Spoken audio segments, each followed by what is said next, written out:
In Highlands Ranch, we have 3 different types of parks. The first is a neighborhood park, and those are intended to serve a neighborhood of about a half-mile radius. That's usually 4,000 to 5,000 people.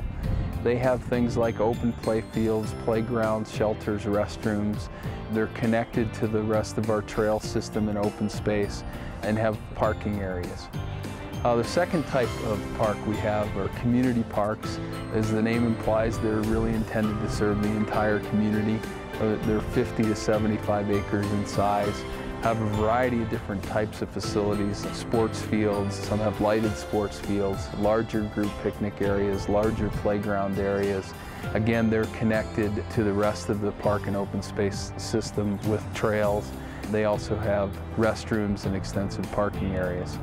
And then finally, we have regional parks, which are owned and operated by Douglas County. We have one that's open right now, that's been open for about a dozen years now, and that's Highland Heritage Park, and one that's planned, that's Wildcat Regional Park.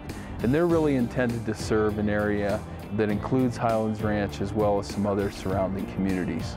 We also have some special facilities located within many of our parks. For example, at Redstone Park, we have a 22,000 square foot skate park that accommodates BMX bike riders, skateboarders, and inline skaters.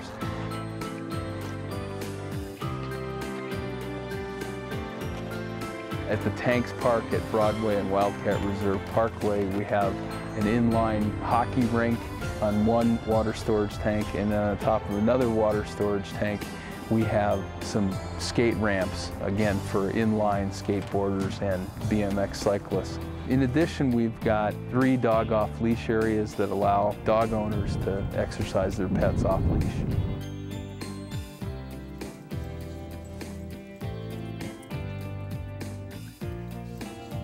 One of the other things that we do with our neighborhood and community parks is try and be as efficient as we can with the use of turf grasses and the use of water. And an example of that is in our neighborhood parks, where we only develop those areas with turf grass that have a high wear type of situation, that being sports fields, the areas immediately adjacent to playgrounds.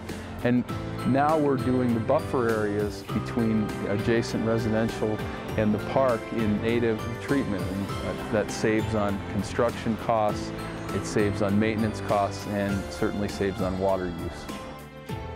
All of our parks are connected to our open space system, and that allows us to provide trail connections from one park to another, so a person could travel throughout the community on our trail system and connect from one park to another. We look at elementary schools as a booster to our park system, and as a result, we've developed a joint use agreement with the Douglas County School District. That allows us to use their school sports fields and playgrounds after school and on weekends.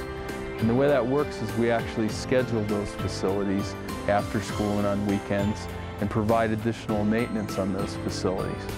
Works out really well for both the school and the metro districts and the community. Provides more sports fields in a very appropriate place, because those schools generally have large parking lots which can easily accommodate those uses.